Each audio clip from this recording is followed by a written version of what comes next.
Hello dear students, welcome back to in my YouTube channel hearty lectures.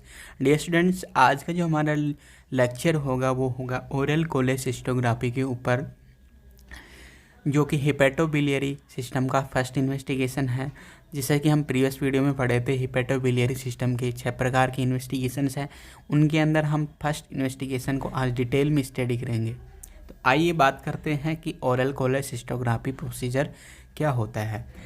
Oral, जैसे कि नाम से हमें पता लग रहा है कि ओरली इसके अंदर कॉन्ट्रास्ट को हमें पेशेंट को देना है एंड उसके बाद में जो कॉन्ट्रास्ट पेशेंट के गोल ब्लैडर में पहुंचता है और उसके बाद में उसकी रेडियोग्राफिक स्टडी करते हैं। तो आइए सबसे पहले इसको हम डिफाइन करने की कोशिश करते हैं कि ओसीजी क्या होता है। OCG is a radiographic study of gall bladder by the orally administration of contrast media in the form of pills to detect all type of abnormalities of gall bladder. OCG क्या होता है? गॉल ब्लैडर का एक radiographic examination होता है जिसके अंदर हम कॉन्ट्रास्ट को ओरली एडमिनिस्ट्रेशन करके, जो कि एक टैबलेट या पिल्स के फॉर्म में होता है, वो एडमिनिस्टर करके उसके बाद में वो गॉल ब्लैडर में पहुंचता है, तब इसके रेडियोग्राफी की जाती है। और इस प्रकार से उसकी जो डिफरेंट टाइप की जो abnormalities होती हैं उनको हम यहाँ पर पता करते हैं। किसी प्रकार की abnormality होती है गोल ब्लैडर की, उसको पता किया जाता है। कॉन्ट्रास्ट मीडिया को एडमिनिस्टर ओरली होता है और रेडियोग्राफिक स्टडी होती है गोल ब्लैडर की। इस प्रकार से हम इसको डिफाइन कर सकते हैं। जैसा कि आप इस डायग्राम के थ्रू भी इसको समझने की कोशिश कर सकते हैं कि एक यहाँ पे एक बच्चा है, उसको वो क्या है, ओरली कॉन्ट्रास्ट की टैबलेट ले रहे हैं और उसके बाद में जो इसके स्टमक से होते हुए इस डुडेनम में जाके और वहाँ से पीरियड डुडेनम में जाती है, तो स्मॉल इंटेस्टाइन्स के थ्रू इनका एब्जॉर्प्शन होता है, जो कॉन्ट्रास्ट की जो आर्डिनेटेड कॉन्ट्रास्ट होता है इस पिल्स के अंदर, और वहाँ से फिर ये ब्लड स्ट्रीम में जा कर के ब्लड स्ट्रीम से लीवर में जाता है। लीवर के थ्रू ये फिल्टर होके जो कॉन्ट्रास्ट है इसके अंदर जो गोल ब्लैडर होता है उसके अंदर इसका स्टोरेज हो जाता है बाइल के साथ में, और उसके बाद में हम इसकी रेडियोग्राफी करते हैं। तो उसके बाद में हम इसको डिफाइन करते हैं इसकी एनाटमी को, कि इसकी एनाटमी को किस प्रकार से हम समझ सकते हैं यहाँ पे क्या इसकी एनाटमी होती है। तो जो अपना जो गोल ब्लैडर होता है वो पियर शेप्ड होलो ऑर्गन होता है और ये एक्ट करता है एक रिजर्वायर ऑफ बाइल, बाइल को संचय करने का या उसको स्टोरेज करने का काम करता है। सिचुएशन की बात करें तो यह अपना जो लीवर होता है उसकी जो राइट लोब होती है उसकी इंफीरियर सरफेस के जस्ट नीचे ही सिचुएटेड होता है। मेजरमेंट्स की बात करें तो मेजरमेंट्स में ये 10 सेंटीमीटर तो इसकी लेंथ होती है और 3 सेंटीमीटर इसकी विड्थ होती है, और इसकी जो और टोटल कैपेसिटी की बात करें बाइल कैपेसिटी की तो 30 से 50 ml कैपेसिटी इसके अंदर बाइल स्टोरेज हो सकता है।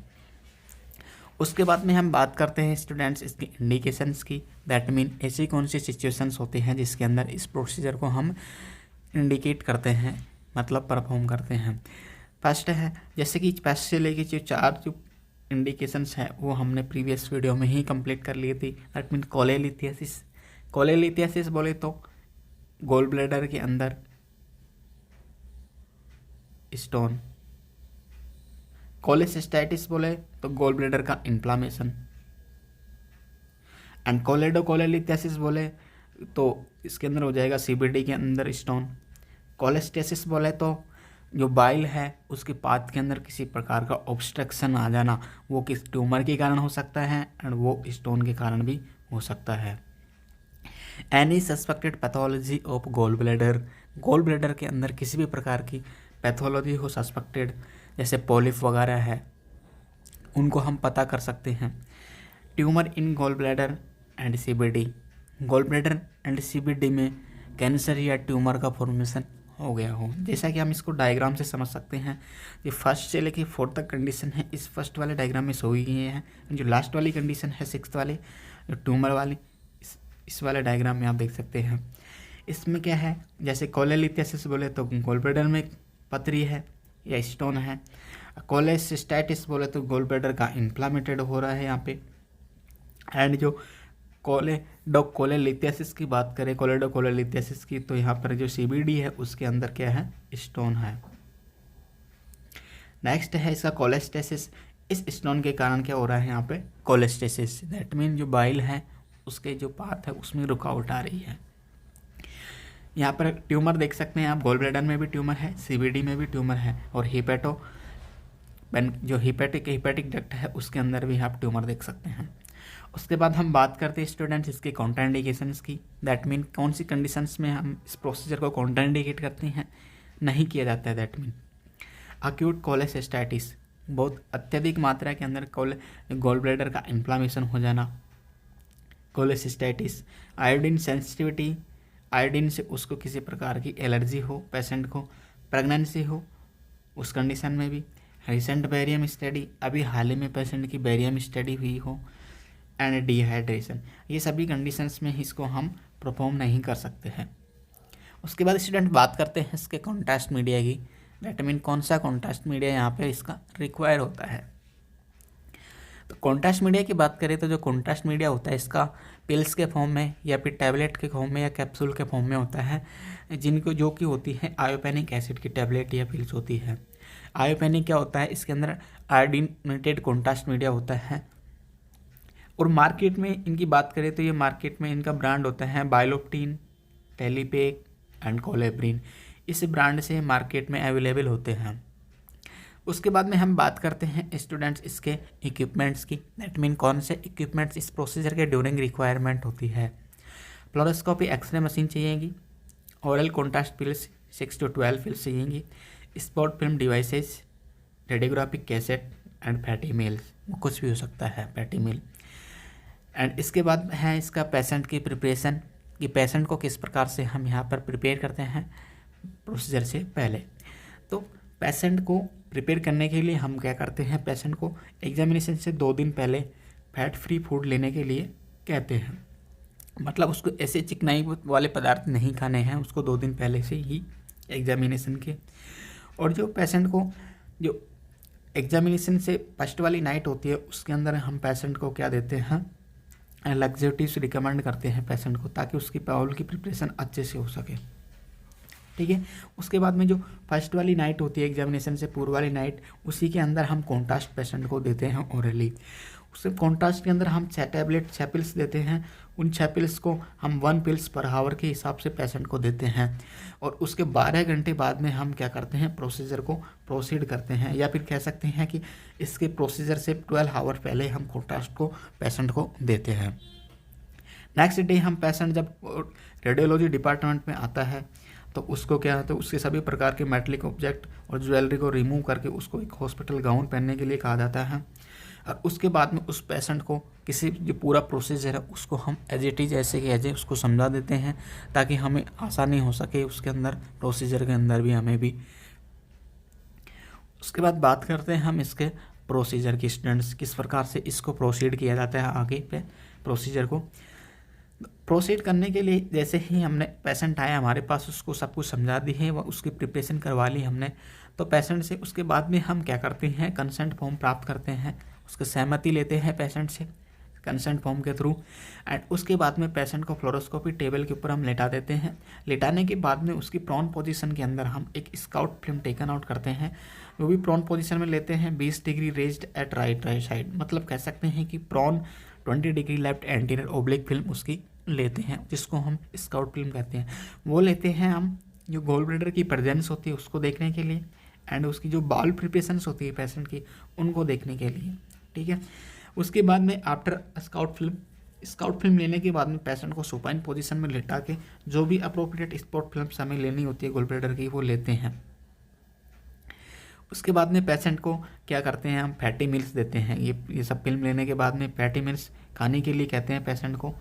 फैटी मील्स देने के बाद में हम 30 या 40 मिनट के बाद में एक फिल्म लेते हैं जिसको हम 30 to 40 मिनट्स फिल्म कहते हैं, जो होती है जो कि हमें जो गॉल ब्लैडर होता है उसकी कॉन्ट्रैक्टिबिलिटी और जो इसके स्मॉल फीलिंग डिफेक्ट्स होते हैं उनको देखने के लिए हम 30 से 40 मिनट वाली फिल्म लेते हैं। बिकॉज जो फैटी मील्स देते हैं हम पेशेंट को, जो ही वो फैटी मील्स डुओडेनम में जाता है, डुओडेनम की म्यूकोसा के कांटेक्ट में आता है, तो म्यूकोसा के कांटेक्ट में आने के बाद वहाँ से डुओडेनम की म्यूकोसा से एक हार्मोन का सिक्रीशन होता है, वो होता है कोलेसिस्टोकाइनिन।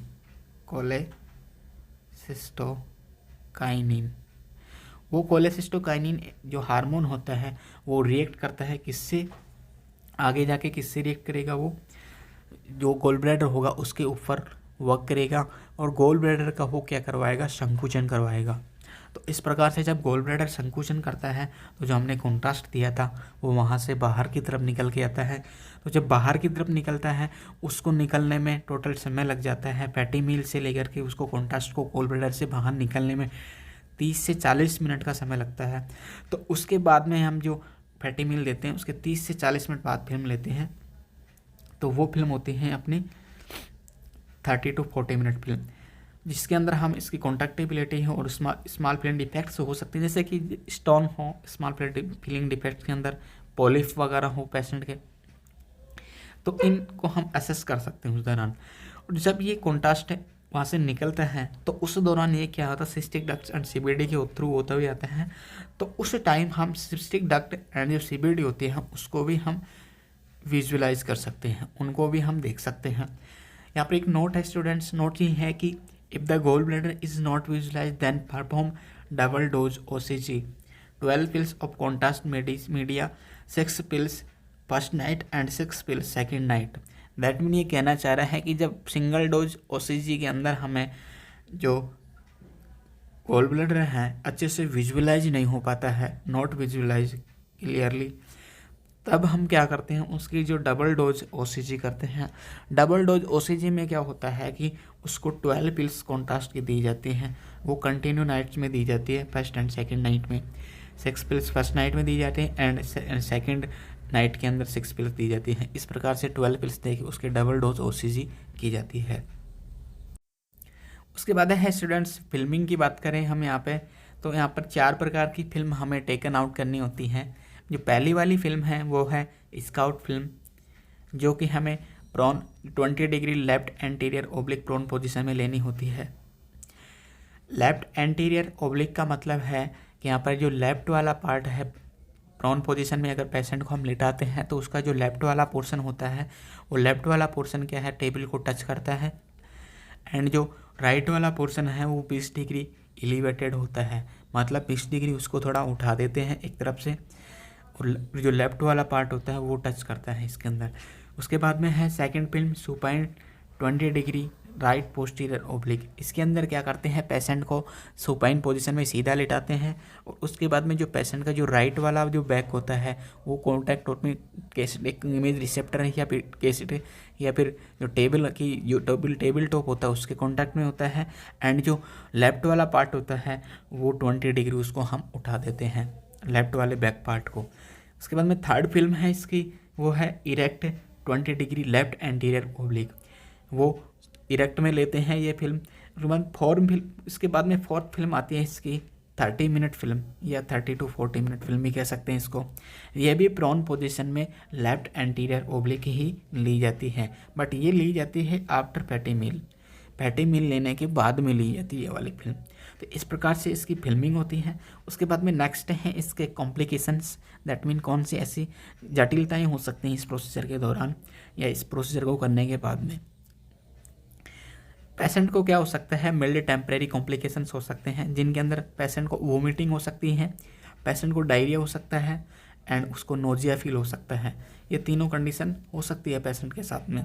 बट कुछ केसेस क्या होते हैं जिनके अंदर कुछ केसेस में क्या हो जाता है, एडवर्स रिएक्शन हो जाती है, एलर्जिक रिएक्शन भी कह सकते हैं उनको, मतलब मिल्ड एलर्जिक रिएक्शन शो करते हैं, देखने को मिलती है हमें वहाँ पर। तो ये बहुत कम केसेज में ही होता है एडवर्स रिएक्शन वाला केस। उसके बाद में आफ्टर केयरिंग की, तो स्टूडेंट्स यहाँ पर किसी स्पेशल केयरिंग की कोई ज़रूरत नहीं होती है पेशेंट को। नोट, यहाँ पे एक नोट है स्टूडेंट्स, नोट ये है कि this investigation is obsolete nowadays because it replaced by the USG and MRI। Students ये एक इम्पोर्टेंट पॉइंट है कि आजकल हम इस OCG प्रोसीजर को परफॉर्म नहीं करते हैं, क्योंकि आजकल मॉडर्न एडवांस टेक्नोलॉजी आ गई जैसे कि USG एंड MRI। तो इनके थ्रू हम क्या है आसानी से कम टाइम के अंदर ही इसको क्या है विजुअलाइज करके देख सकते हैं और इसकी एबनॉर्मलिटीज़ को पता कर सकते हैं। तो जनरली इसके लिए USG प्रेफर की जाती है। USG से हमें पता लग जाता है कि कितने उसके अंदर गोल ब्लैडर के अंदर गॉल स्टोन्स है, तो उससे हम पता करके देख सकते हैं। इसलिए जो ये प्रोसीजर है बहुत पहले किया जाता था, आज के लिए प्रोसीजर अप्रचलित यानी कि ऑब्सोलेट है। तो इसी के साथ में स्टूडेंट्स आज का ये वीडियो लेक्चर कंप्लीट होता है। स्टूडेंट्स वीडियो को पूरा देखो आप, एंड पूरा देखने के बाद में है इसको लाइक करो, शेयर करो एंड सब्सक्राइब करो एंड साथ ही साथ नीचे दिए गए बेल आइकन को क्लिक कीजिए ताकि आने वाली सभी वीडियो लेक्चर्स की एक सीरीज़ के अंदर आपको नोटिफिकेशन प्राप्त हो सके। Okay, thank you so much for continue watching with me.